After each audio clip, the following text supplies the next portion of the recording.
still waiting, folks. There will be plenty of time to socialize, I promise. When the speakers are all done, hang out all you want. Everyone should stay. There's no rush to get out of here. But we do need to get started with the event because we have speakers coming and people are on a schedule. So I am going to ask again if everyone can quiet down and start to look up here so we can begin. All right, I'll talk louder if necessary. So for those of you who don't know me, my name is Ron Willick. I'm one of the founders of Long Island Activists, and I'm on the strength committee of this organization. For those of you who aren't familiar with our group, we are a progressive organization that pretty much grew out of the Long Island for Bernie movement, but now has expanded beyond that. We're bringing together coalitions of people who fight for progressive values, regardless of who they support in the last election primaries. We are an organization that's really based on issues. So it's not a personality thing. If you stand with us on issues, we will stand with you. We are fighting for these issues. We're fighting for candidates who stand for those issues. So if you aren't familiar with us, please visit our website, longislandactivist.org. Please sign up for our mailing list. We have tons of events going on all the time. We have these Monday meetings. We also have rallies and all sorts of things happening, informational meetings and showings of movies and things like that. So please, if you haven't looked into us yet, look into us. We are really moving quickly. We're getting a lot done. We're making a difference, and we need more people. So that sounds like what you're into. Thank you. Yes. And we're back.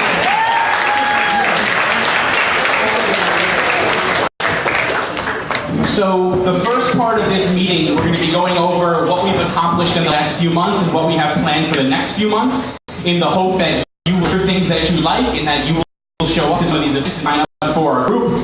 And we can't have that conversation without starting with what I think is our biggest victory to date, and that is the Christine Pellegrino for Assembly victory just happened.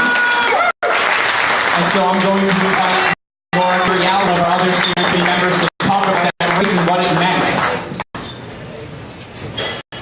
Now, Laura! I'm going to say one more round of applause for you because you made this happen. I can't tell you how crazy it was. I would say some unprecedented.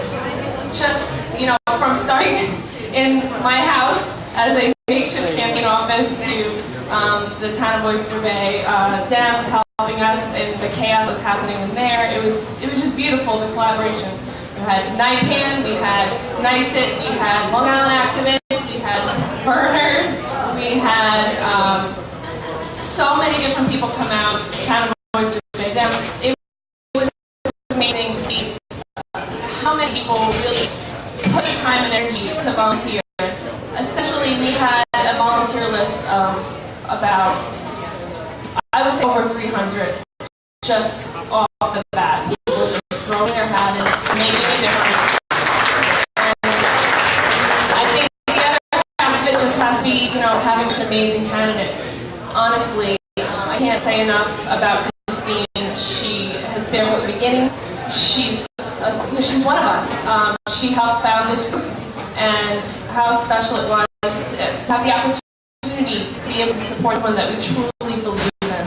She understands our struggles because she's one of us. She's from here, and she knows what it's going to take to move us forward and to make sure that we can get a progressive voice on the island represented in all of this. So thank you again for everybody who helped us out, and I'm really excited going forward to work with all of these groups for different progressive candidates, especially working with NIPAN, which is our state network, to really move and to tackle these issues that we have locally and statewide. So thank you again for everything you did, and thank you to Christine for running. Unfortunately, Christine couldn't be here today because she is at the People's Summit in Chicago.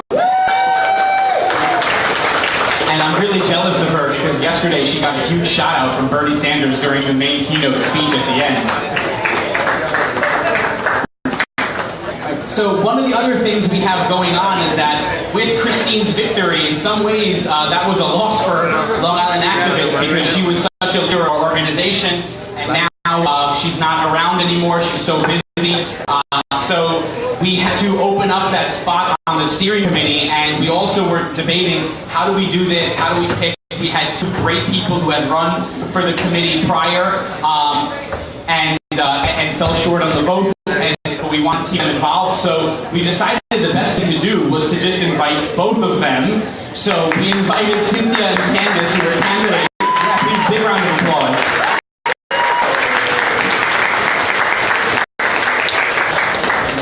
Unfortunately, Cynthia couldn't be here today because of a family issue, but Candace is here. Candace, please come. Hi. Cynthia couldn't be here, she really wanted to, so this is kind of me and Cynthia. We just want to say thank you guys. We are honored to be a part of the steering committee of this group, which has affected so much amazing change, and we're just so excited to keep building a better future, a progressive future for Long Island.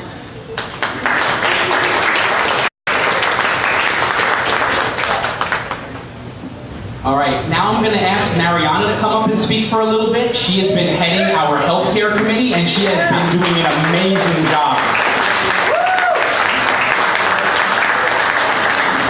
Anyone see Mariana? She was here. Let's go. She's probably printing flyers.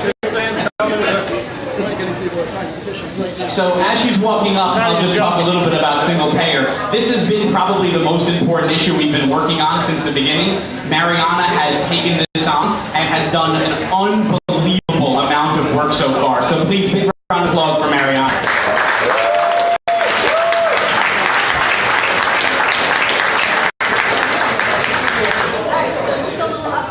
The Senate bill is 4840. We currently have 31 co-sponsors. We need 32. All right. We have 8 days left in the legislative session. June 21st it ends. Honestly, it's probably not going to pass. What our goal is to push for a vote. That way, the senators who vote against it, we primary them, and we have people run against them. We have Supervisor and with the Republicans, he needs to be primary. Who's that, Mariana? Cynthia Felder, Senate District 17, that's Brooklyn.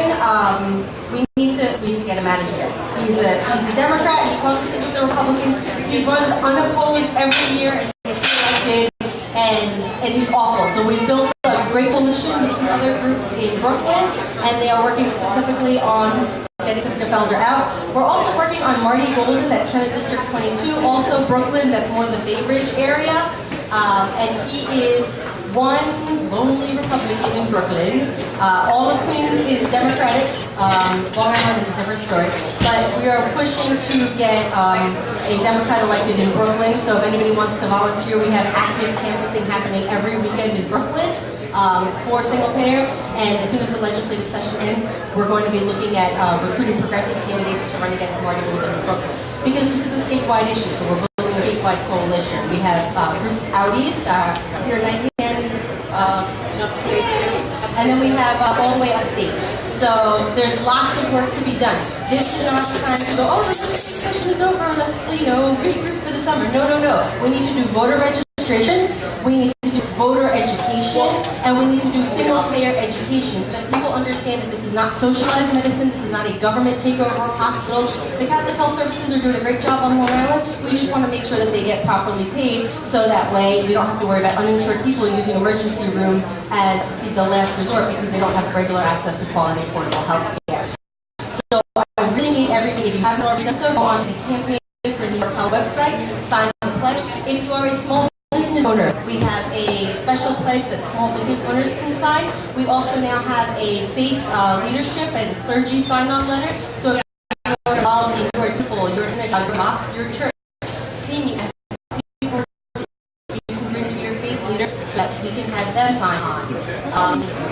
Mariana. There's a lot going on. So tell me about single payer. I have a Facebook page specifically about single payer health care. It's called Single Payer Health Long Island. It looks fine. So find it, like it, follow it. Post questions do our best to get information back for you. We are doing screening of Fix-It. We are doing screening of No, now is the time. So if you want to set screening in your home, in your public library, in your church, wherever, let me know. I have screening kits. We have license agreements, so you don't have to charge anything. You can show it for free. You don't have to pay anything. And I have DVDs and codes for you to see live. So lots and lots of stuff we can do. Now is not the time to sit on our laurels. Now is the time to spend the summer educating voters, educating your family, your friends, your family, getting outside of this progressive echo chamber, because this is not a partisan issue. This is an issue that affects all of the New Yorkers, and everybody needs access to quality, affordable health care. So please, talk to the person on one behind you at the supermarket. I carry a clipboard with me and collect signatures when I drop my kids off at Playdates. Hey, by the way, your birthday is today. Okay, I'll give everybody a cup. Thanks for signing. That's how you gotta do it. So, yeah, if you have any questions, find me after this, okay? Yeah. All right.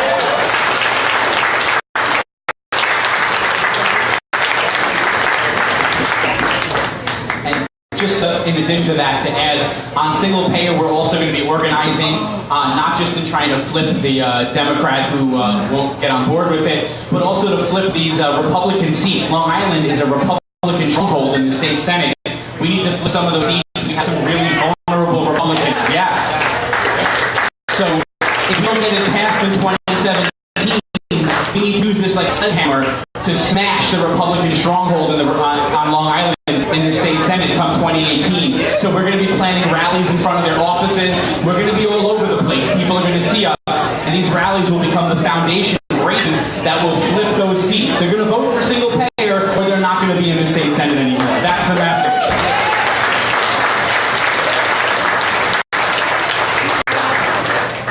Now I'm going to call Candace back up to talk about another issue, another event that we're planning in July, and we need volunteers. So Candace?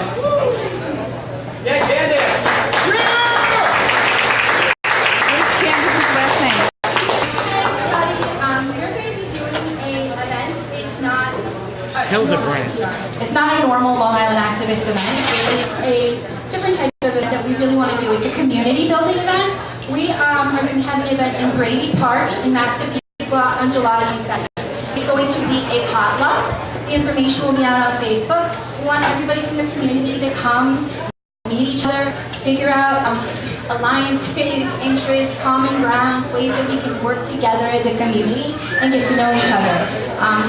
More information to follow. Just want to let you know about it. It's July 22nd, Brady Park in Massapequa. Community building, get to know each other. There'll be candidates there, but they're not there to speak. They're there to know you and know the community, and you get to know them. There's also another event. There is a protest at New York City, NYCB Theater for Bill O'Reilly. Bill O'Reilly is starting a speaking tour. Since he's been fired from Fox News, his first stop is here at NYCB Westbury Theater. So what we are doing, Ultraviolet and Here Too have started to organize a protest outside NYCB Theater on June 17th. There are 2 shows. You can protest from in between 2 to 3 p.m. or 5 to 7 p.m.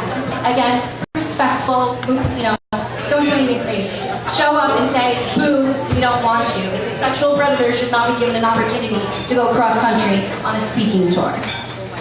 So, pop up and protest O'Reilly. Thanks, guys.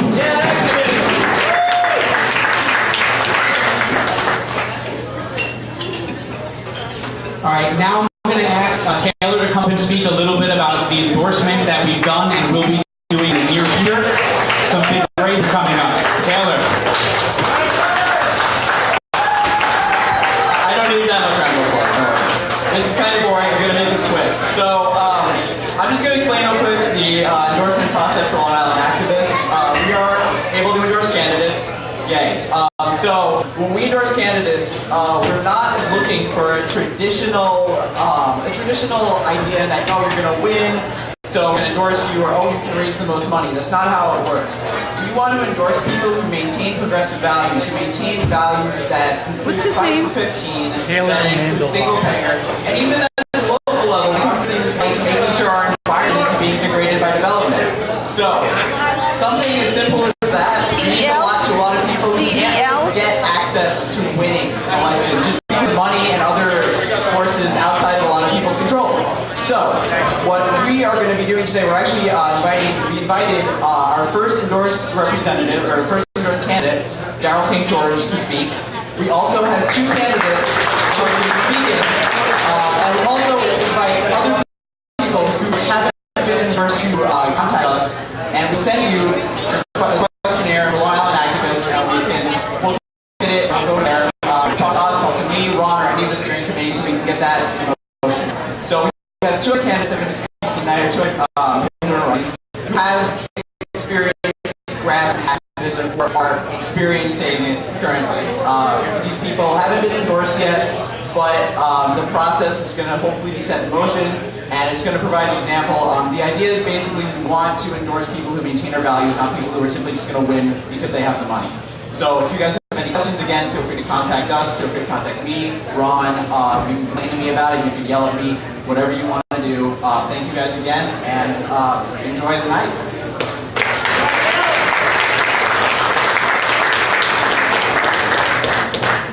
The next upcoming event that I'm going to talk about, I made sure I was talking about it because I'm so excited about it. For those of you who were part of the movement, I know not everyone was, but for a lot of us, that's where we got started. There weren't all too many Democratic elected officials who got on board with the Bernie movement. So when a handful of them did, it was a really big deal for us. It meant a lot. And one of those, maybe the most prominent of those, is coming to Long Island on June 23rd. This is Tulsi Gabbard.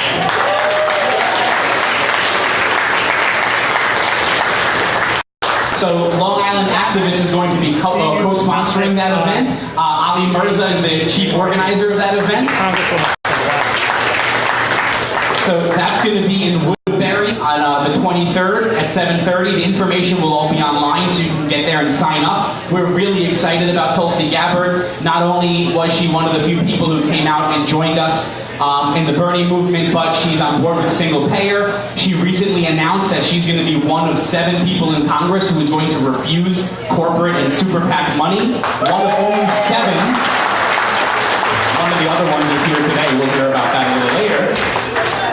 And she has been a powerful spokesperson against American interventionism overseas, failed foreign policy that have usually created more problems than they solve. So we're really proud and happy that she's coming. That one is a fundraiser. The information will be put out online soon. There's already an event going around, but Long Island Activist hasn't shared one because we were setting up for this event. But that'll be going around soon. Please sign up. She's running at least for Congress again, maybe for something more, and we want to help her.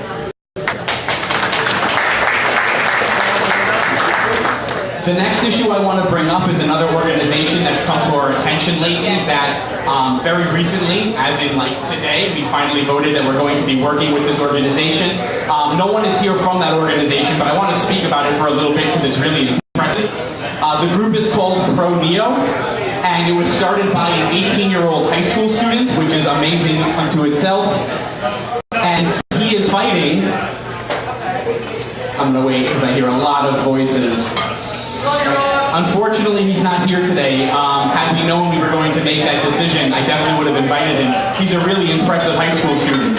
He started an organization that's trying to fight the opioid epidemic, and what he has argued is that the drug that police have for emergencies when someone's having an overdose, Narcan, is something that should be in every high school nurse's office. Yeah, it's a great idea. There are EpiPens if a kid gets exposed to peanut butter. Right, that's a life-threatening situation, and they should be there.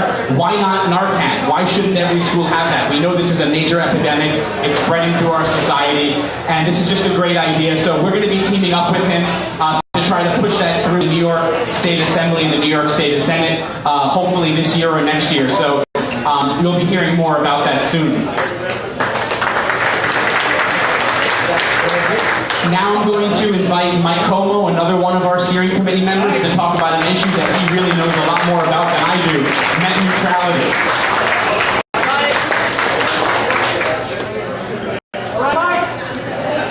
Good evening, everyone. My name is Michael Como. I am a member of the Huntington Democratic Committee. I am also a delegate for District 3 for Bernie Sanders 2016. The reason why I am up here today is because I wanted to talk to you all about neutrality. Most specifically that it has recently come under a racial attack, and even in fact after significant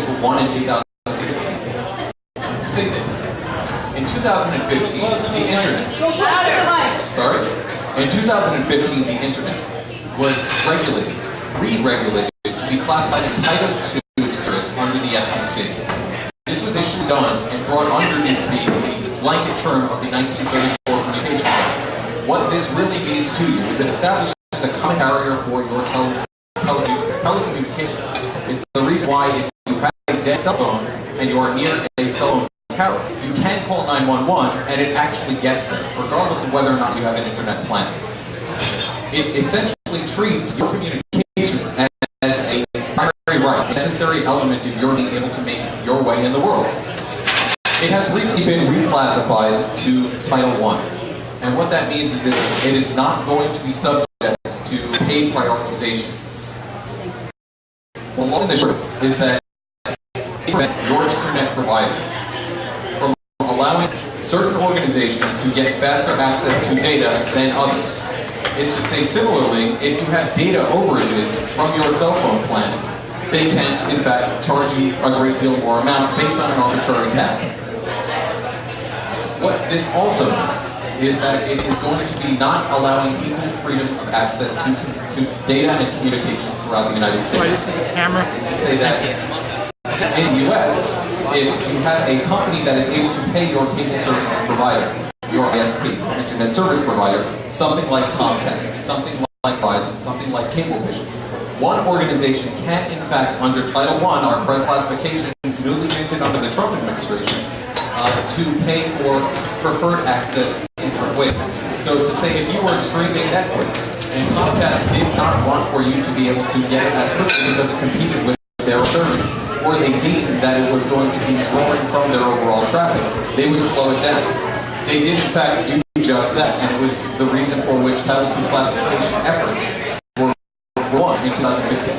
What we're seeing here is a very strong cable and telecommunications lobby trying to squeeze you back further. It's a political issue, but it is also, and importantly, a civil rights issue. It is about the freedom of speech in this country and freedom of privacy, or your right to privacy. And in this way, it is something that we do, in fact, need to contact our local legislators about. Your local legislator, your federally elected legislator. I had a long conversation over the course of a few home meetings with my representative, Thomas Watkins, CP3. He had stated quite clearly that he's very much in favor of net neutrality, but wanted to get some more information as to why, in fact, this is relevant to all of you.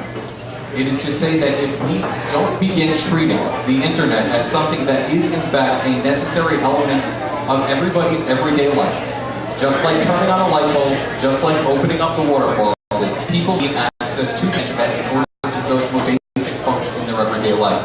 And right now we do have another progressive policy passed, and one that we do in fact have to fight back upon. There are organizations primarily founded through the internet, like Wikipedia, like the Electronic Freedom Foundation, like Fight for the Future, that are all organized around this particular issue. And there is going to be a national day on the 12th of July. So, we have not detailed a specific act that we are going to participate in. However, in the interest of protecting everybody's both pocketbook as well as their broader rights to communicate with one another throughout this country via electronic media, do in fact look up an organization like Fight for the Future, the Electronic Freedom Foundation, Wikimedia, ACLU. All of these organizations recognize the importance of being able to communicate unimpeded with one another. And it's for that reason also why we should be pushing, once again, for net neutrality, a battle we thought we won a couple of years ago, but it seems as though we have another fight to fight. I thank you very much. I would also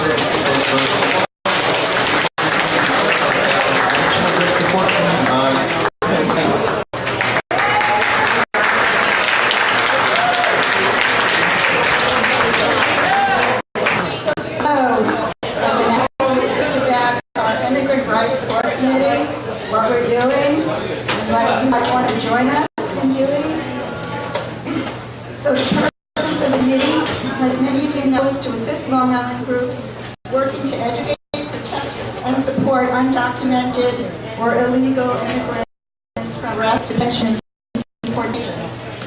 And what we've been doing is hearing from speakers from Justice and Empire Justice Center, and we've been talking about learning about rapid response training designed to prevent deportation. We've gone over the details of ICE raids, so we know exactly what the MO of ICE people are, and the No Right Protocol, which we will share, hopefully, with people in jeopardy. We have learned about court support and accompaniment, which is also really important because judges really are influenced by the amount of support that any person who's in court who has them.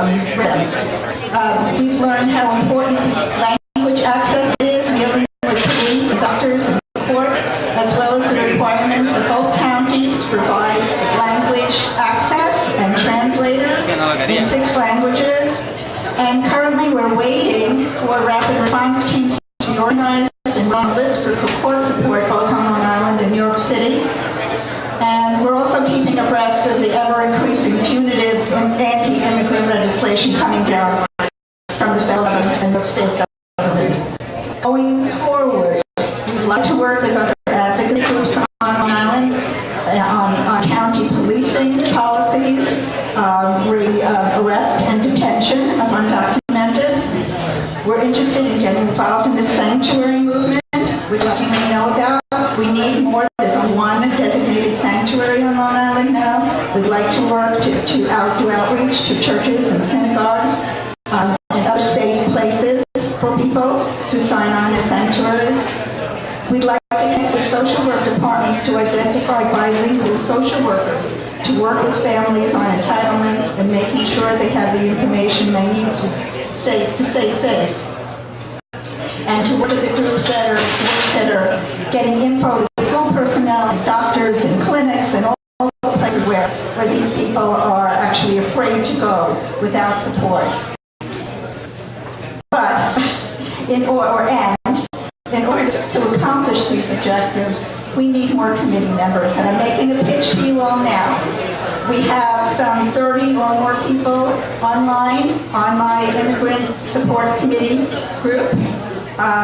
We have not seen too many of you at meetings.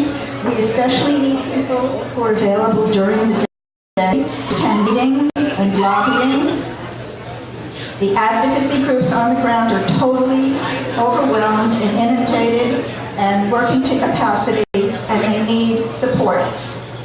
So, the next committee meeting is July 10th at Panera Bread in Huntington at 7 o'clock, and I'd love to see some new faces there if any of you are interested. Let me know. Thanks.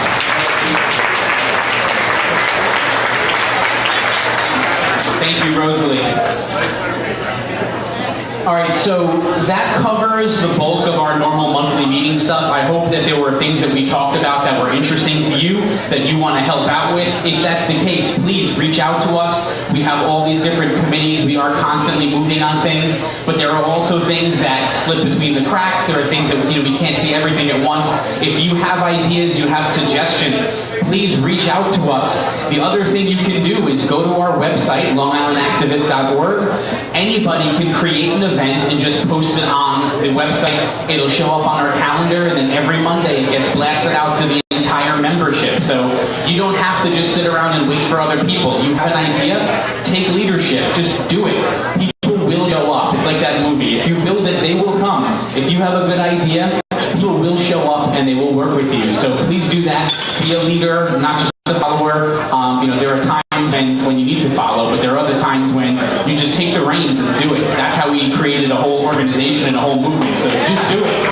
Just do it. All right, we're going to move on to the next portion. We have a couple of grassroots candidates that are running for office here. First, I'm going to invite Michael Sheridan up. He's running for Nassau County Legislature.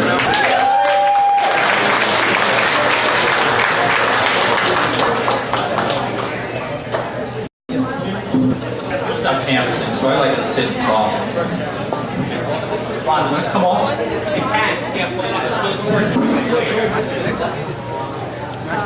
Good evening. Thanks for showing up today. Hi, Darryl. How are you? My name is Michael Sheridan. I'll tell you a little bit about myself. I won't be too long-winded. Hopefully, I'll motivate you guys and energize you guys to get involved. I love single payer. It's a great issue. We need 500.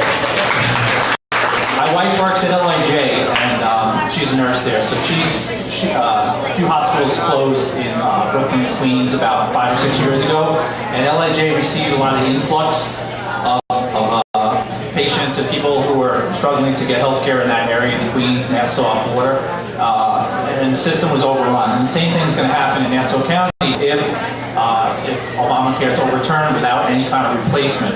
So we need to fight hard to call Senator Campaign, which I know many of you have done, I have done, to call the local senators, people not supporting it, and to keep pushing the issue forward. On the same front, we need to talk about how angry we should be if you live in Nassau County. Nassau County is one of the top 5 to 10 suburbs in the country. We pay pretty high taxes. Most houses $10,000 to $15,000, up to $20,000, $25,000. Or if you live on the North Shore, you're paying higher. Where does that money go to? So I run a yoga studio. I'm a yoga teacher by trade. I actually own a business. I employ 12 people. I pay them periodically on time. When they should be paid, I treat them well. So we're trying to change the culture of how CSEA staff and county employees are treated, because when Ed Mangano took over in office in 2009, 2010, he decimated 3 or 4 very key departments in the county. One of them was tax assessment. So tax assessment isn't being done regularly or enough, and they don't have enough staff to look at it and do the taxes. So they basically rubber stamp it. People get their refunds if you do it properly. And activists and progressives don't like few things, right? One of them is what? Injustice.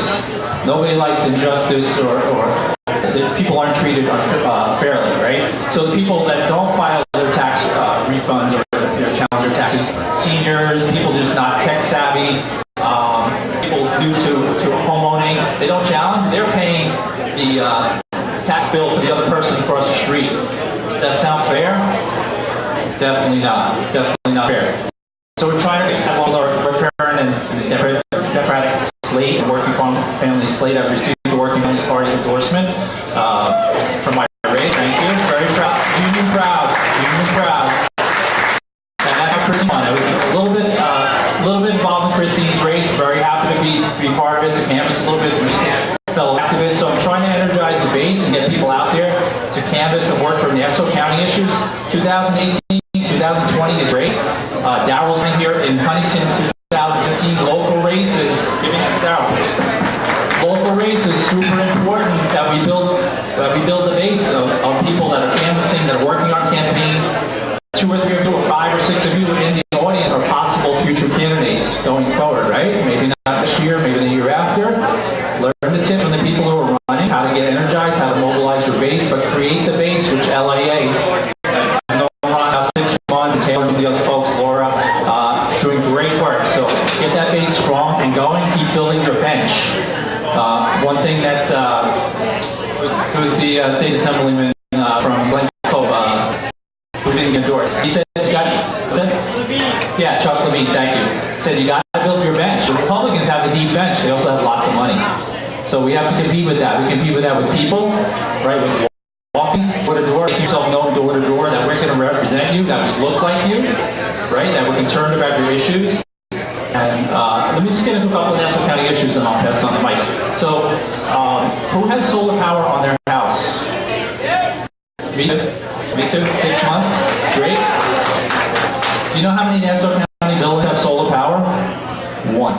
It's Cedar Creek Plant, and it's a lease situation. So we don't even own them. Someone leasing it and selling us power.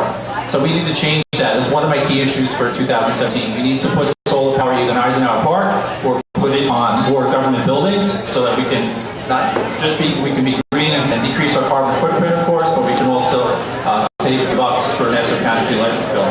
So there's a myriad of issues in Nassau County: tax having, lack of solar power, lack of representation. 2 or 3 of the current legislators have been there 15 to 20 years in office. That's too long. I want to serve 6 to 10 years. I want to solve some problems, some budgetary issues. Nobody deserves to be in office more than 10 or 12 years, in my opinion. Right? Agreed? We can agree to that. It's a privilege and honor to serve in political office, whatever office you work in.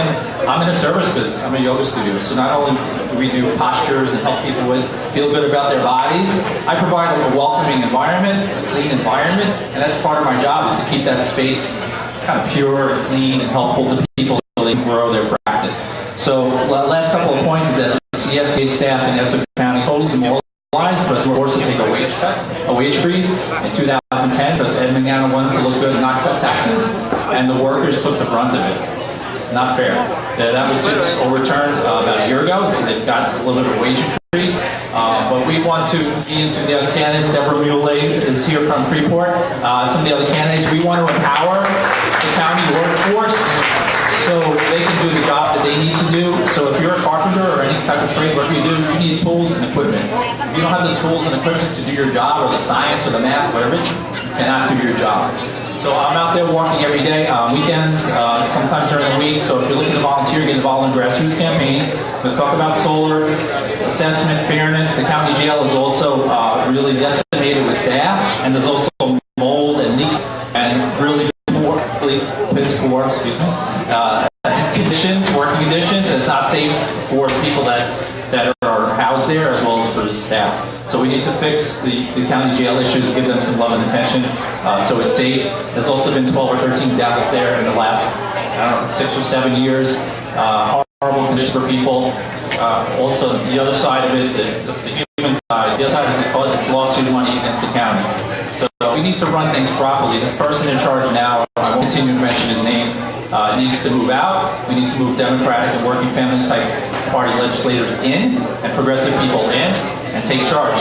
So keep mobilized, stay agitating people, stay involved. Glad to be here. Thank you, Ron.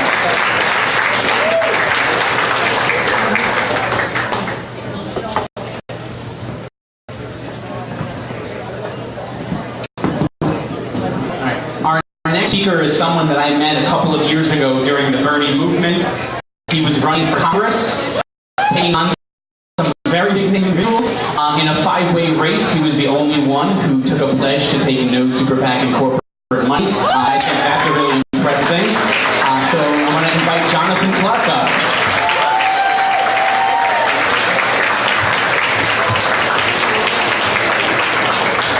Wow, so this is impressive.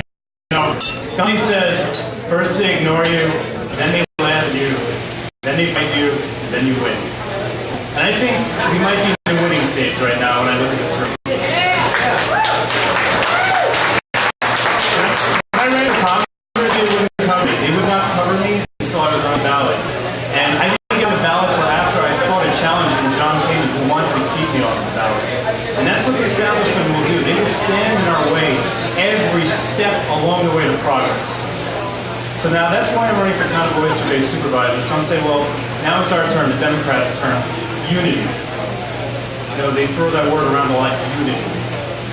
But we are the side that's going to be unified. We're going to unify everybody that has been wronged by the party, everybody that's been ignored, everybody that's been laughed at, everybody that said they did not have a space in the progressive movement. We're going to unify them against both the Republican and the Democratic establishment in Oyster Bay, and we're going to take that back from the party block. We're going to take it back from the party. That's why I'm here today, to help you, to ask you to help me in my effort to take back the town of Oyster Bay from the party block. Now, I see Darrell St. George is here, and I look forward to you taking control in Huntington too, because that's one place that needs new voices there. And I really look forward to working with Darrell, and hopefully maybe we can have a unified front to have two towns that are going to have progressive towns. Now, supervisor race is different than a legislative race. It's different than an assembly race. It's different than a state senate race, because you have a chance, if you're a supervisor, to mold a town, to mold an institution that's going to affect so many lives. And that's really what we have to do. We have to get progressives in Huntington. We have to get progressives in Oyster Bay so that we can show that we know how to balance budgets, and we can do it in a progressive way that provides services to everybody, and that it doesn't raise taxes. And I believe that's what we're going to do, and we're going to bring in a new fresh voice with people that are more interested in doing good for the community than in lining the pockets of the elite party members. Thank you. So our next speaker is a special guest, not from Long Island, but from very nearby. One organization called Justice Democrats. And we are really mission. A mission that includes the idea that nobody is above a primary. No matter how great of a job you're doing, the people have a right to challenge you for your job, even if you are an incumbent. And this organization believes that that is a major part of the democratic process, and we support that. So when I got a phone call today from the Justice Democrats asking about this guest speaker, I immediately jumped at the opportunity. So I'd like to invite Alexandria, Ocasio, Cortez to come speak.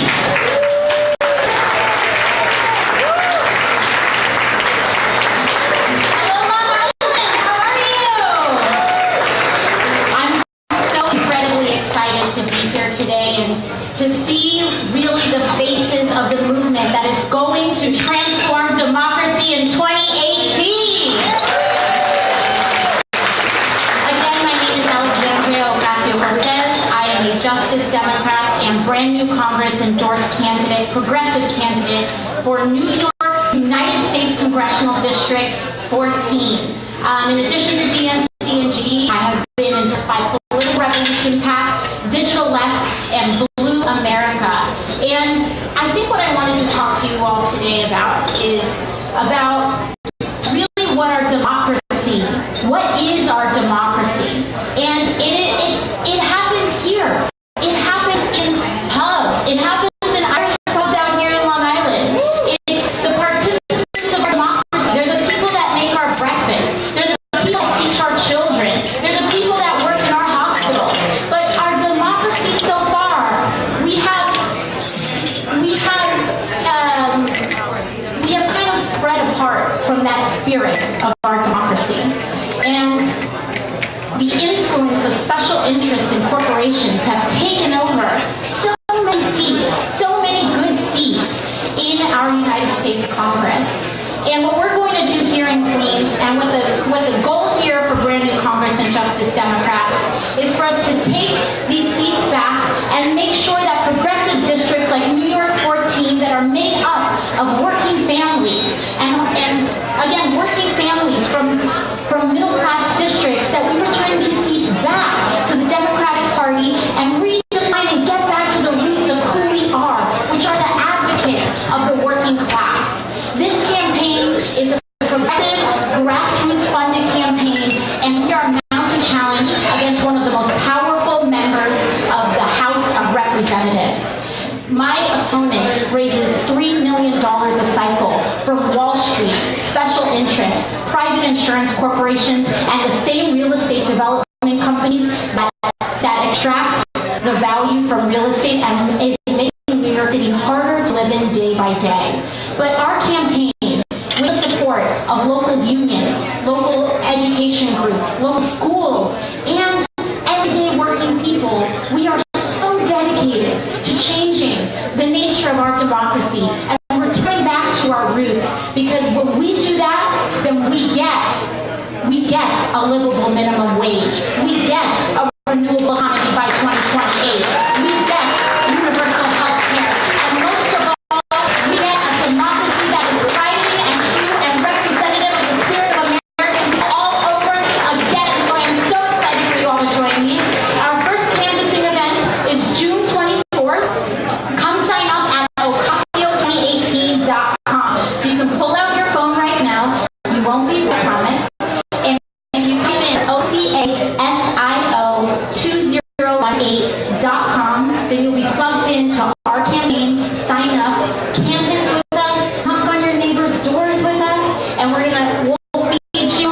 We'll give you something to drink. We'll give you some refreshments. We'll meet in Astoria Park, and let's start this thing. Our first deadline is to get every single independent you know. If you know anybody in particular that left the Democratic Party in New York State, they need to sign up by this October if they are to participate in any primary next year.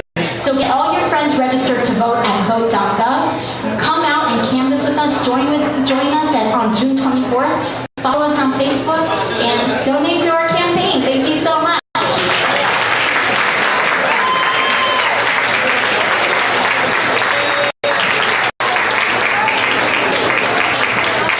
I can't stress enough that last point that she brought up. If people aren't registered as Democrats, long before the primary takes place, they will not be allowed to vote in the primary.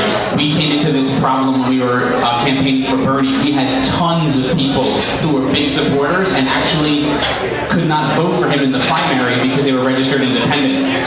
Sometimes that's a good thing, because I think the Trump kids didn't get to vote for Trump either, because they weren't registered Republicans. But it really hurt us in that campaign. So regardless of who you want to vote for, if you want to have a say in the Democratic Party, your primary vote maybe is more important than your regular vote. That's really where you can shape things.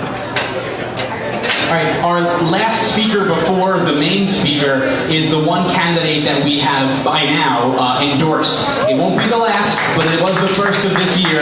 So Darrell St. George, running for Huntington Supervisor, please come up.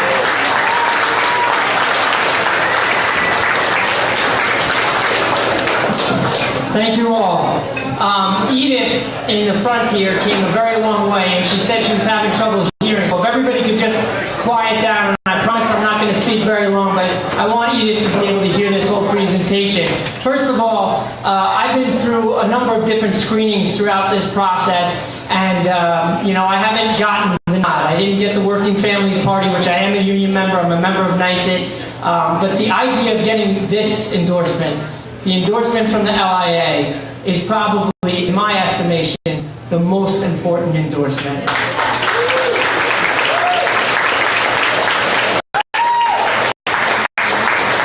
Because this group is all about what this campaign has become. I teach history, and I used to teach my students over and over again that this country is a government of the people, by the people, and for the people.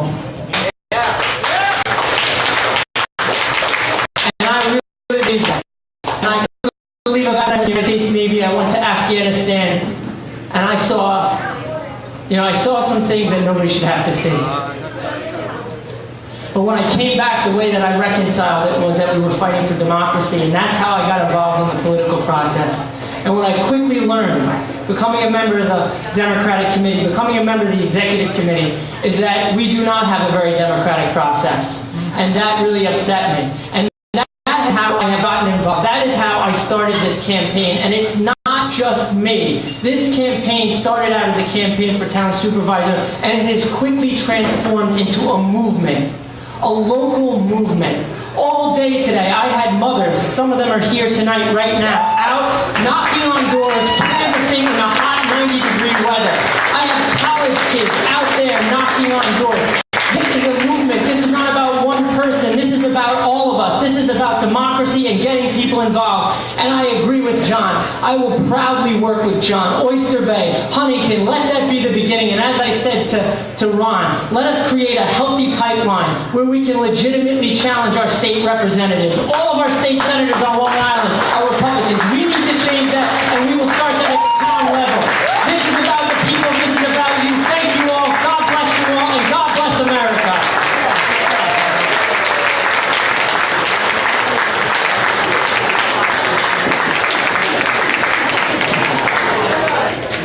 All right, thank you. All right, so now we're going to move on to our special guest. I'm going to speak for a few minutes and explain why Ro Khanna, why someone from 3,000 miles away, what that has to do with Long Island activists, and how it all came together. But to do that, I need to take a step back and talk about a word that means something really, really dear to me and many of the other people in this group. And it's a word that I feel is under threat of losing all its meaning. The word is progressive. People have been throwing around that word a lot lately. Everyone apparently wants to be a progressive, and no matter what your positions are, you can just call yourself a progressive, and then if anyone disagrees, they're being, disloyal, or they're somehow cannibalizing the party or something like that. That's not how I see it, and I want to speak about that for a few minutes and how that led us to where we are today in this event. The other day I got an email from our governor, and in that email I saw a beautiful line, a line that we've been saying a lot lately. Healthcare is a human right. And I got really excited because I started scrolling down the email expecting that this was going to be a giant public endorsement by the governor for the New York Health Act, because that's how you get healthcare as a human right. You provide single payer. Unfortunately, it wasn't about that. It was about fighting to preserve a system we already have rather than making it worse, which obviously is a battle that needs to be fought. But that's not going to make healthcare a human right. Human rights don't have co-pays and deductibles. That's not the way it works. So the rhetoric of progressivism is moving around, but it's not quite clear that the policies are following. Recently, I heard a very prominent Democrat basically say, if you believe in progress, then you're a progressive. Paul Ryan thinks his policies are progress too. Is Paul Ryan a progressive? If that's the definition, then it has no meaning. So that's really problematic for me. So as a history teacher, I felt the need to teach a short history lesson on the progressive era, which is where progressivism comes from. If you crack open a textbook, you might hear about a period known as the Gilded Age. And if you read it carefully, today is starting to sound a lot like that. Workers' rights being, at that point, they didn't even exist yet. Now we're heading back to that. Workers were working for lower wages. They had, terrible conditions. The process was highly undemocratic. And you had a handful of robber barons who were controlling the whole country. Sound familiar? So the progressive movement grew out of that. It wasn't just this random, nebulous concept of progress. It was tied to really specific programs and ideas that were being implemented. And there were really two different avenues that this went down. One was economic justice, fighting for union rights, better hours, getting rid of child labor, providing public education, and things like that. Specific programs that would lead to economic justice and radically improve people's quality of life. The second element was small d democratic reform, meaning making the process more democratic. In that period, that's when we got senators being elected. How many of you knew that senators were not elected prior to the early 1900s? They were appointed positions. No one even knows that, but that's the way things used to be done. That's when we got primaries instead of people being picked by smoke-filled rooms. That's when we got things like recall elections and referendums and many other really great ideas. That's the essence of progressivism. You're fighting for specific programs that will lead to economic justice, and you believe in real democratic reform. If you fight for those things, you're a progressive. And if you don't, regardless of your rhetoric, you're not. And I'm not going to name names, but you know exactly what I'm saying. I get that we have a two-party system essentially in this country, regardless of how much I dislike that. And that means that the parties have to be what we hear, these big tent parties, which means you're going to find varying levels of progressivism in candidates and things like that. I think we all understand that. But we also understand that there are some people that are really tied to powerful economic interests whose values are diametrically opposed to our own. The interest of the guy who pumps gas at Exxon does not align with the CEO of Exxon. That's just not the case.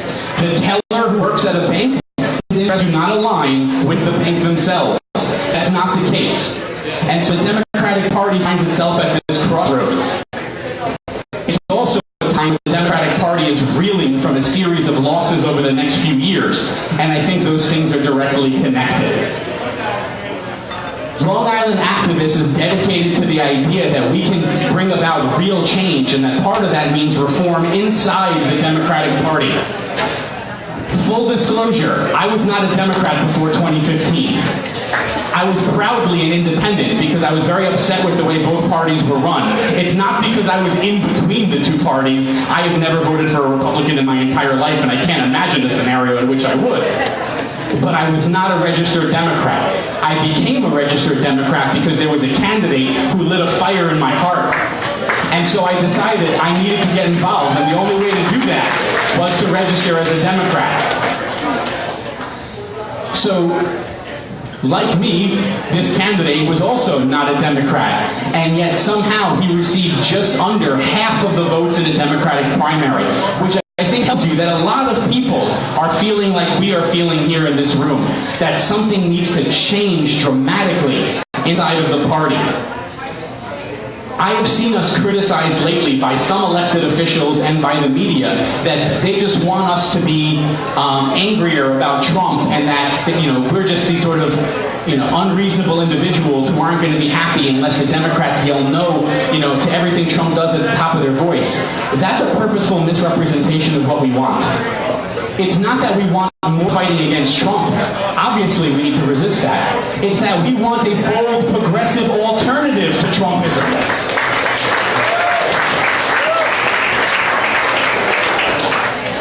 Not just because it will improve people's lives, and I absolutely believe that it will, but because it's a winning strategy. The Democrats will become far more successful when they embrace a bold, progressive platform.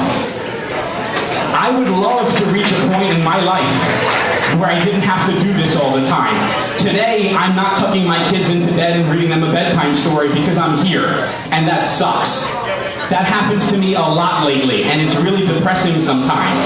I would love to wake up and see a Democratic Party that looks like it represents the values that I fight for, and then I will vote blue no matter who, and I won't have to do this all the time.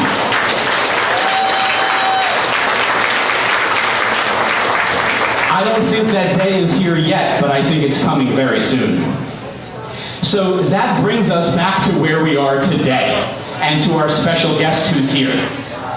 As a progressive who's now a member of the Democratic Party, sometimes I feel like an orphan.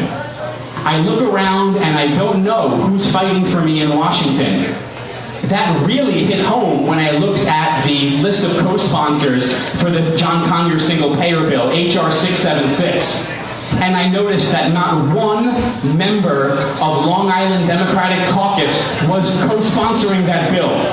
A bill that I believe is the most important piece of legislation in Congress right now. That was very frustrating for me.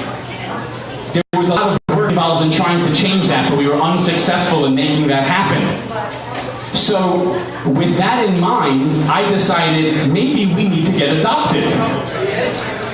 Orphans need to be adopted. And so, I happened to be putzing around on YouTube one day, and I found this amazing individual named Congressman Ro Khanna.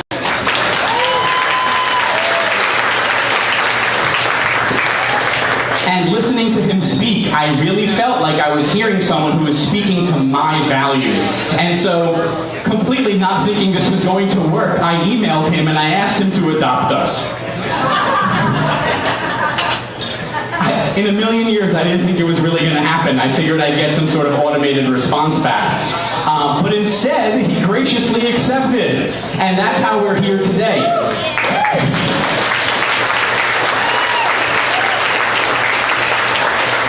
So you might ask, why out of the many people who are in Congress, why Congressman Khanna? So I want to give you a list of some of the things that Congressman Khanna has done, and think about how this relates to this list of progressive ideas that I talked about.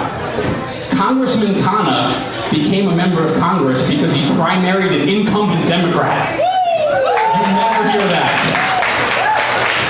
Now, after that, you might think he might have gone home and said, well, now I'm in, so I don't want people to be, primarying incumbents anymore, because now I'm one of them. But he did the exact opposite. He joined a group called Justice Democrats, which believes in primarying incumbents.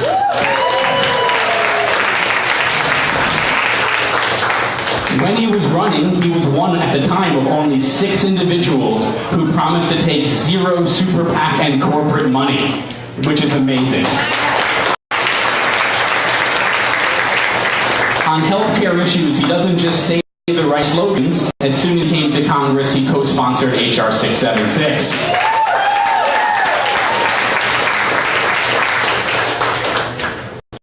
Even though he represents an area of Silicon Valley that you may not think of as an area where there are lots of minimum wage and struggling workers, he supports the fight for 15, because it's the right thing to do. And recently, after the situation in Syria, I was really happy when I saw him on MSNBC speaking out against a failed foreign policy of constant American intervention overseas. It's a bold position that few are willing to take, and they are often criticized for it, and I just couldn't be happier that he was doing that. So I'd like to invite Congressman Khanna up here to speak for a few minutes, and I have something for him.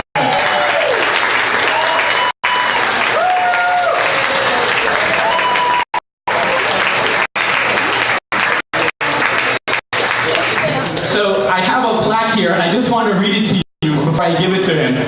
It says, "Dear Congressman Ro Khanna, thank you for all of your hard work and and dedication to the progressive policies we value so much.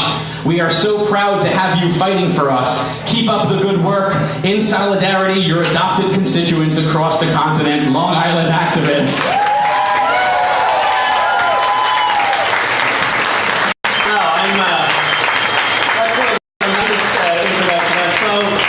So honored, and you know, we need people like Ron to run for office. I mean, that was fantastic. History teacher, someone who understands the direction our country needs to go in, and I am inspired by all of you. I mean, the reason I came here, I was on a panel with Christine Pellegrino at the People's Summit in Chicago.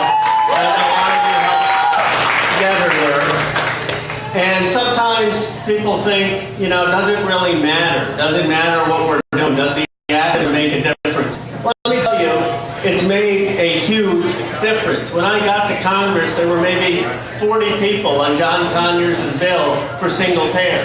Thanks to all of you, there are now over 100 folks on Medicare for All, and we've got to keep fighting for that. I see Robert Zimmerman, who's been out there talking about Medicare for All, MSNBC, CNN.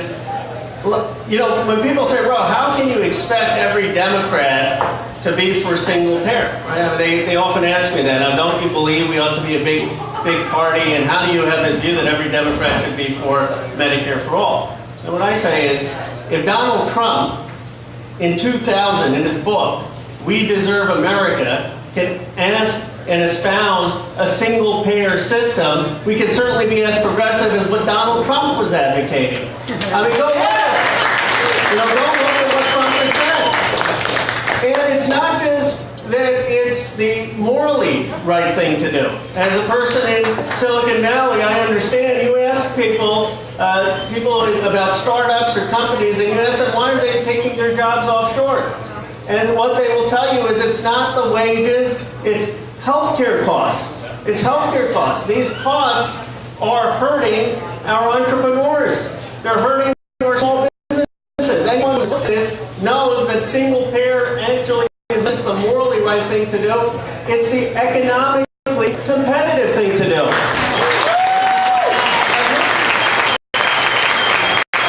The problem with sort of thinking, and why I think Senator Sanders and Jeremy Corbyn and others have pushed the imagination in a strong and positive way.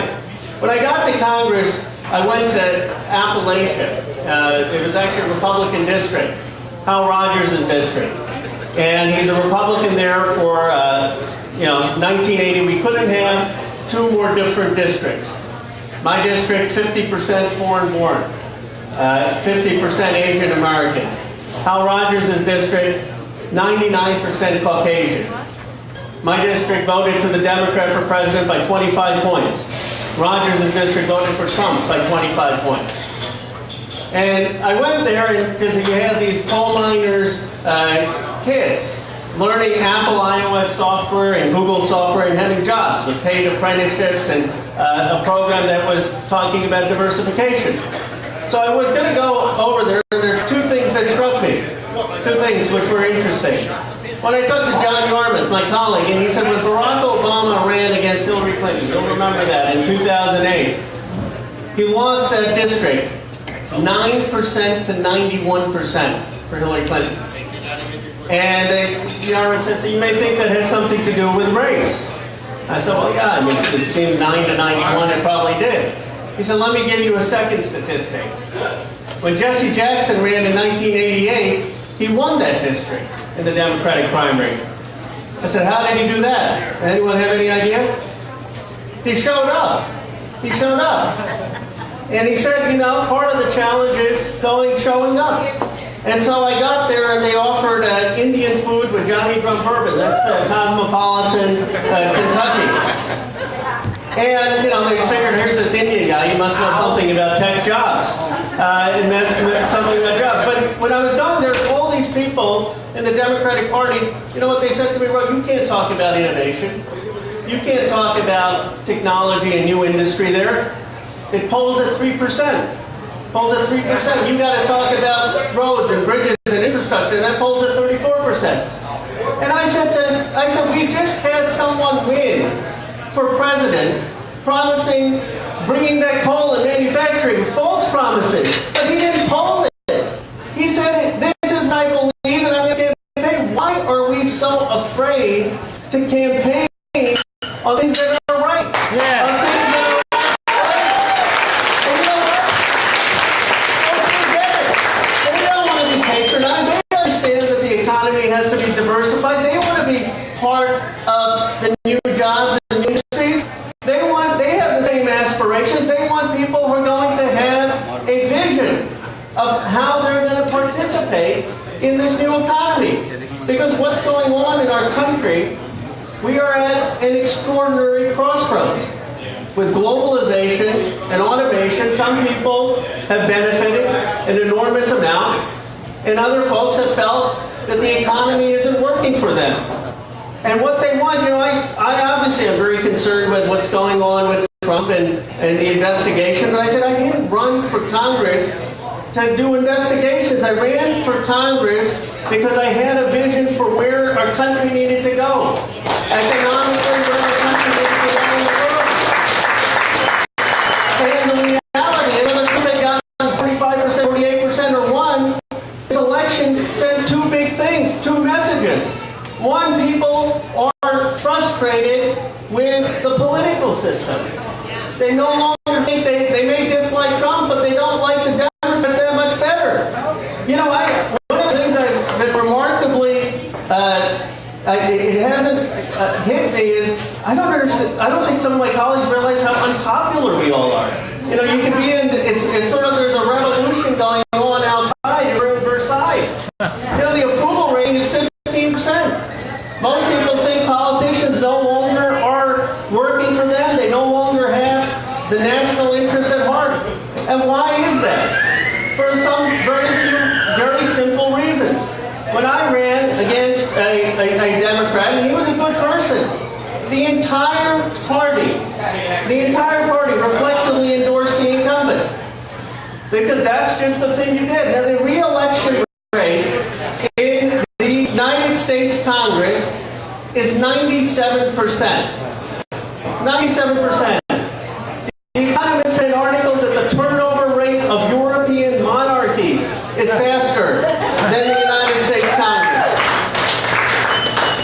Obviously, there's going to be frustration. And you know what happens? And if you win, then you say, well, okay, I'm in the club. Let's not have other challenges. But you're not going to get more young people. You're not going to get more minorities. You're not going to get more progressive. Running for office, you say, hey, run and challenge incumbents. I said, so running against me, great. That's what democracy is for. You're not supposed to have an entitlement to these seats. So we need to encourage and open up our democratic process.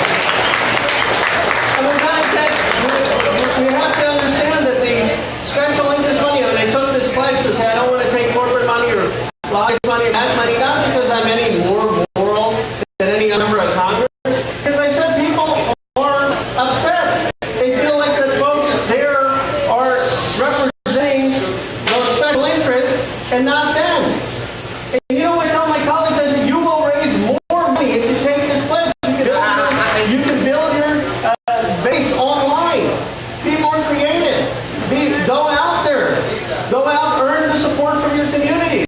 We need to do this if we want to convince folks that we got the message, that we are understanding that there is change. Because change isn't going to come just criticizing the other side. That's easy. Change comes when we say we learned what we were doing wrong. We learned that we got to respond and have a different bar. And then the economy. I mean, you look at it, and especially when my nephew was visiting from Ohio and in Cleveland. And he was 12 years old. He came out to see Rithu, my wife, and I. And, he wants to play professional football. He's 12 years old. He plays. And I said to him, he's got very little chance. There's one Indian American who's done that in the Green Bay Packers, Brandon Chillen. But he comes out to California. We take him to an Adele concert. We 1 week off from the campaign. We take him to the A's games. But he's most fascinated. He says, bro, can I get a tour of Facebook? Can I get a tour of Google? I said, you really want to tour those companies? He said, yeah, I want to tour those companies. And it struck me how many kids in this country grow up dreaming that they can play professional football? How many kids grow up dreaming that they can play professional basketball? How many get to do it? 700 play basketball, 2,000 get to play professional football, but every young person is bought in. You know what the challenge in our country is? Not every person is bought in to the dream of where America is going.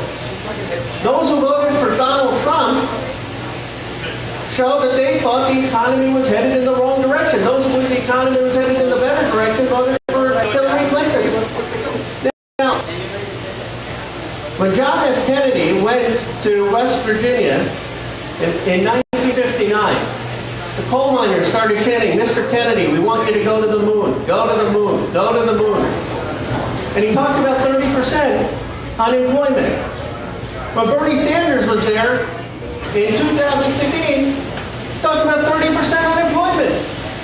If I was him, I'd vote everyone out too. We had not made progress for so many parts of this country. It's not just a moral issue, it's an issue of harnessing people's potential and talent. And we've got to start to have real policies that are going to address this. When I got to Congress, I said, let's have $1 trillion expansion of the earned income tax credit. People say, Ro, you're crazy. You're going to drive the deficit up. I said, let me tell you what this is. If Donald Trump can propose $5 trillion of tax credits to the billionaire and millionaire class, why can't we have a progressive tax policy that's going to help the working class? And so they looked at our policies, and I said, you know, if you actually expanded the earned income tax credit by $1.2 trillion, your economists who have looked at this, Robert Wright, Stephanie tells it, you would give people between $25,000 and $75,000 about a $10,000 raise, depending on how many kids they had. It would make up for the stagnation of wages since 1979. So finally, Sherrod Brown said, okay, I'll sponsor it. And now 6 months later, everyone running for president wants to go to the bill because they figured out, okay, this is a popular thing. But the point is, we need to have bold imagination and push the boundaries of what we're going to do to help build a middle class and a working class. We should be talking about expanding universities. There's no reason that the University of Michigan should just have its prime campus in Ann Arbor, but we can have 5 other campuses, 6 other campuses, and they're linked to jobs. There's no reason that all the federal jobs need to be in D.C. We should move some of them out to other states and other parts of the country. There's no reason that we can't have 1 million apprenticeship programs across this country. You know what worked in Appalachia? People they got paid for their training, and they had a guaranteed job at the end of it. So it wasn't a training to nowhere. They said, okay, people are actually willing to invest in us.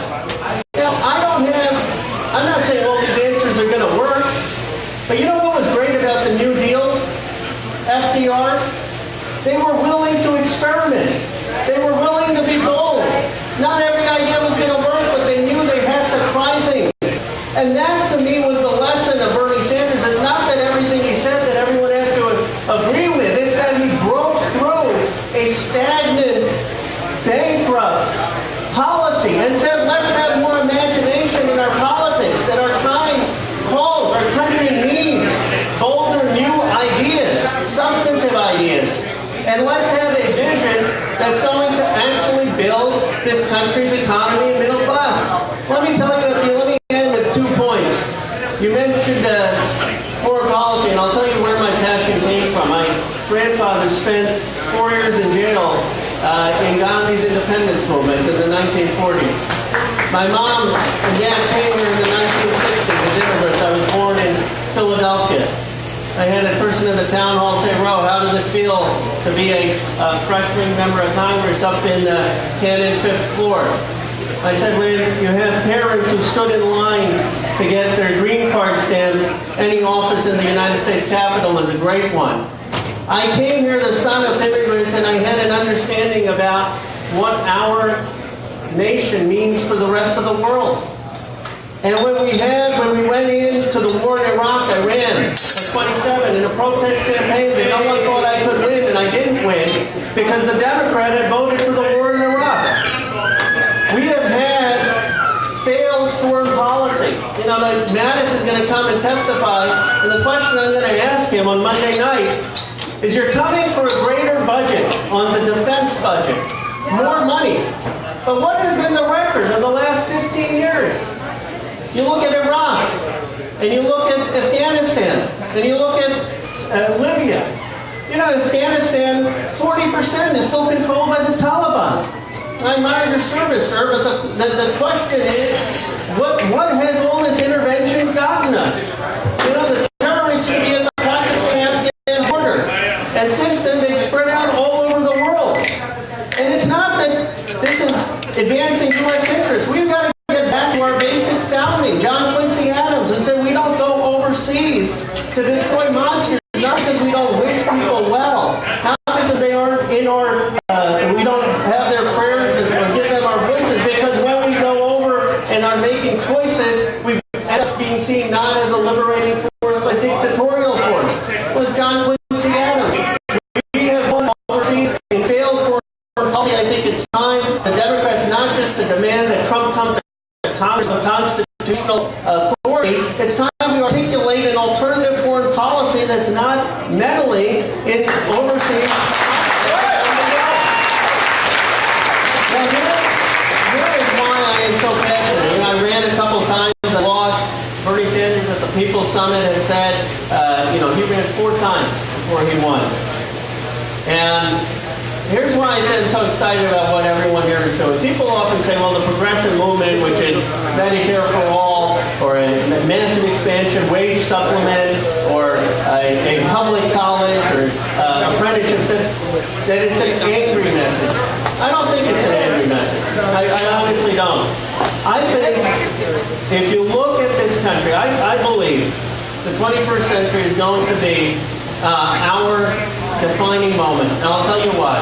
You come to my district, and I hope some of you will, because you were so hospitable to me. I know anyone has 2 daughters at Berkeley, and you looked at, and I looked out at election night, and I said, this is the future of America, and I tell you why. There were Pakistani American kids knocking on doors with Indian American kids, totally oblivious of the past history. There were Chinese Americans and Vietnamese Americans, African Americans with 4th-generation Santa Clarans who traced their heritage back to the Mayflower, and all of these kids had no idea about the parents and their grandparents had. We're in this country. Never in a nation that people say, well, why is our policy have so many different ethnicities and races and religions, and when we have technological change that's displacing folks and that's creating winners and losers, and when we have globalization, and when people are working the same job and they aren't making it, everyone starts to feel part of the economic future, where they start to feel that their voice is heard. Think about how special that will be when we build that American future, which says, as where I was born in Philadelphia in 1976, that we actually feel it, and that you can come and be an Indian American of Hindu faith representing the most powerful economic district. My public service, that's why I'm so passionate about why. So, Lorraine has been going around passing out some slips with questions on them. We're going to do a short Q&A session.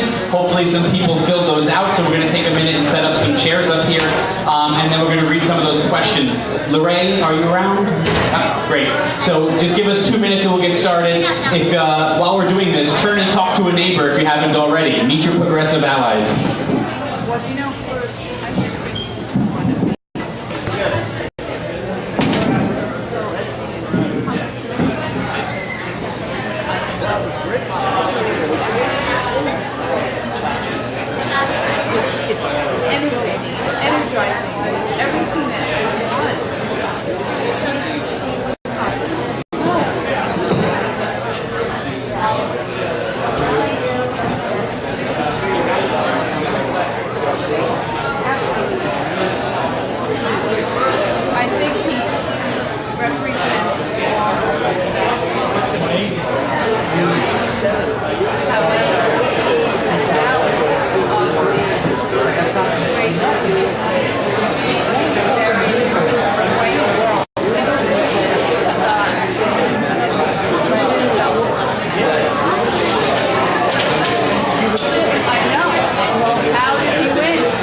right, folks, we're going to get started. So while we're collecting questions, I'm going to start because I have a few questions I've been thinking about. So if you're filling out a form, please continue reading it. If not, if you can stop the conversation forward here so we can do this. Congressman's time is very valuable. We don't want to end up wasting a lot of time. So if everyone can look forward, if you're filling out a form again, please continue and this will be brought up here. But otherwise, if you can stop the side conversations now so we can move on. Can you tell I'm a teacher? All right, so Congressman, the first question I want to ask, and it relates to single payer because it's an issue that for so many of us, it's the defining issue of our progressive movement. How do you explain why so many of your Democratic colleagues have yet to get on board with this bill? How do you explain that that's still happening at this point? Well, I think you need to keep talking to them and making a few points. The single payer and Medicare for all, overwhelming support, not just among Democrats, but among Republicans. And you have a country that understands that the only way actually you can get to what Trump promised, which was more benefits and more coverage and cheaper costs, would be a single-payer system. I mean, that's what he actually ran on. He's now doing the exact opposite, but he promised people that that's what they heard. And so I think it's the way we have gotten the last 20 members to sign on has been the advocacy of people within their districts, going to their members of Congress, letting them know how important this is, how important it is for every Democrat to be on this bill. And I don't think it's hard to stand for Medicare for all and to be supportive of it. You know, I'm mind-boggling. After Sanders and after what he's shown, the fact that we still have Democrats who don't get that this is not just a morally representative popular position is mind-boggling. So I hope you will continue to have those conversations. Great. So here's our first question from the audience. It says, due to technology, globalization, etc., the turnover rate of our industries is faster than the rate at which we can educate and train our workforce. How do we future-proof our workforce? And I think for where you represent, that's a great question. Well, it's a huge challenge because there are jobs that are going to be automated, whether it is driverless cars or whether it is issues in retail. And the question is, how do we create the new jobs for people who are going to be displaced, and how do we make sure that they have the basic safety net so that they still have a middle-class life? This is partly why we need Medicare for all, and why we need to, in my judgment, expand Social Security and get rid of the payroll tax cap, and why we need policies that are going to have a wage supplement and a universal child allowance. So even if people hours are being reduced or they are facing a transition, that they can still maintain and have a middle-class life. But then after that, we also need to think about what are the skills and jobs that are going to exist. You know, in Appalachia, where I went in Paintsville, they were training people in the community colleges to replace hard drives. And then the folks came in there and said, that's not going to work. That, you know, no one's going to hire you to be replacing hard drives. And really what we ought to be teaching is app developing, because there are going to be a million new app developer jobs. And they did that. And folks got hired at $45,000 or $50,000. So it means having thoughtful policies with the community colleges, with local businesses, and the investments of the government, whether that's apprenticeship program, whether it's vocational program, to train and educate people for the jobs that are going to exist, whether it's healthcare, elder care, child care, and looking at giving people those skills. And I think, unfortunately, we're not doing a great job of that. Energizing being here. So another question from the audience. What are your thoughts on things like early voting and moving Election Day to a weekend, or making Election Day a holiday, or anything we can do to sort of boost the very low voting rates we have in this country? I appreciate that. One of the untold stories, there's some focus obviously on the Russian collusion, but one of the stories about why the Democrats lost is the systematic disenfranchisement, particularly of African Americans in some of these states. I mean, if you look at what North Carolina did, there was a place where they moved from a 20 early voting places in a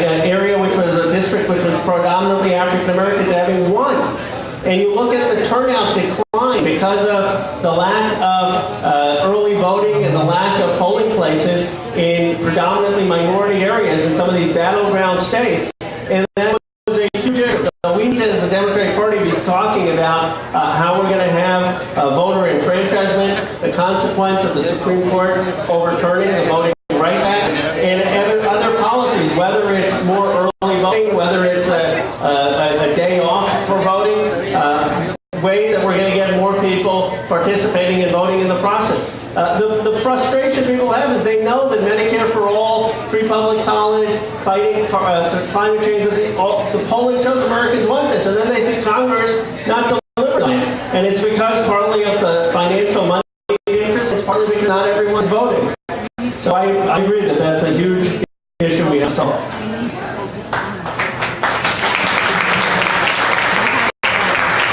So this question, I think, really is fitting because here we are in New York and you're from California, and those are two of the biggest blue states in the country. And often people talk about the states as sort of like the sort of like laboratories of democracy where we can try new things. We've seen that in Kansas, people like Brownback have done that. We've seen the results on the sort of Ayn Rand side.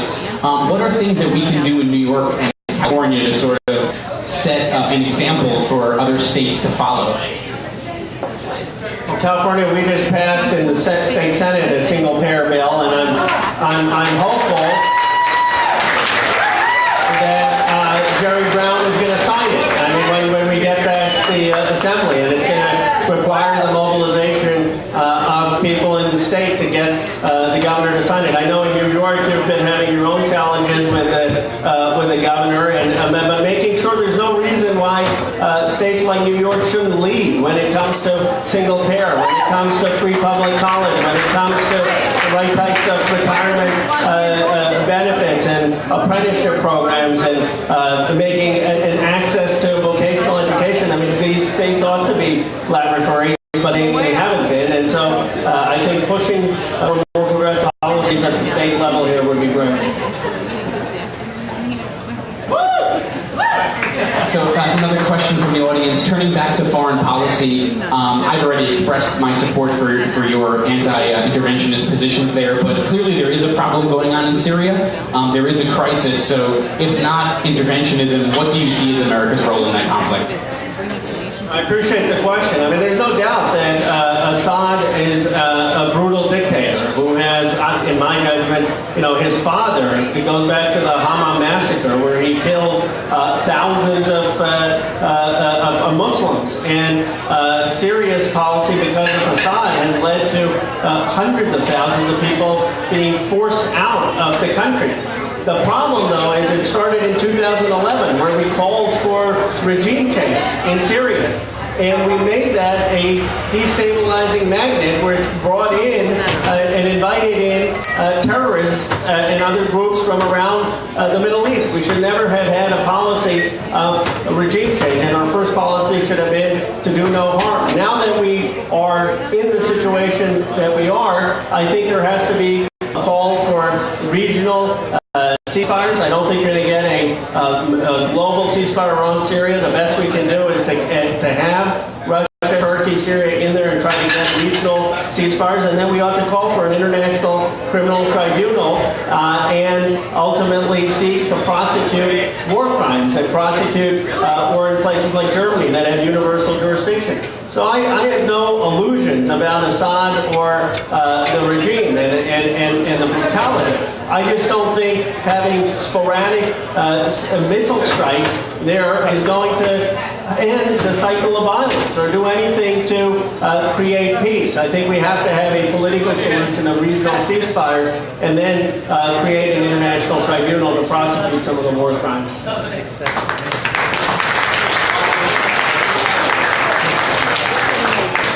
So I'm going to take part of this question because I'm not sure I understand the other part of it.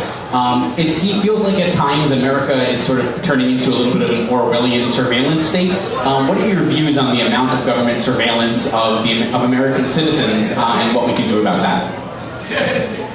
Well, it's concerning. I mean, it's concerning. I have called for rules about data disclosure. I mean, we ought to, some of these companies in my district need to be doing a better job with disclosing how they do search algorithms and disclosing what they do with your data.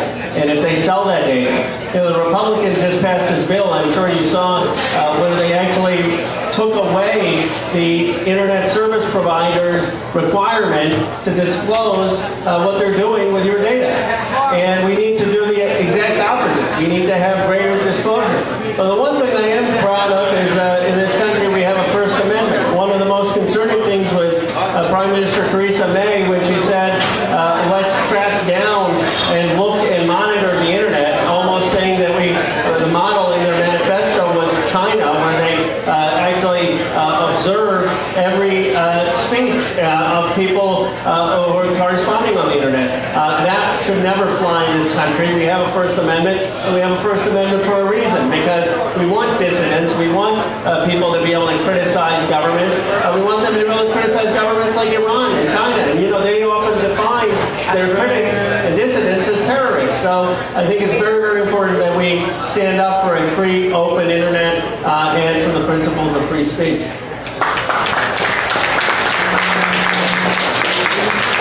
There was no way we were going to get through the Q&A without a Russia question, so here it is.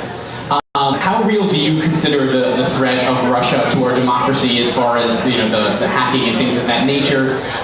What do you feel about Republican colleagues, and are they soft on this because it's against a Republican or because they don't believe it's legitimate? And we all have clearance, so feel free to leak important information to us.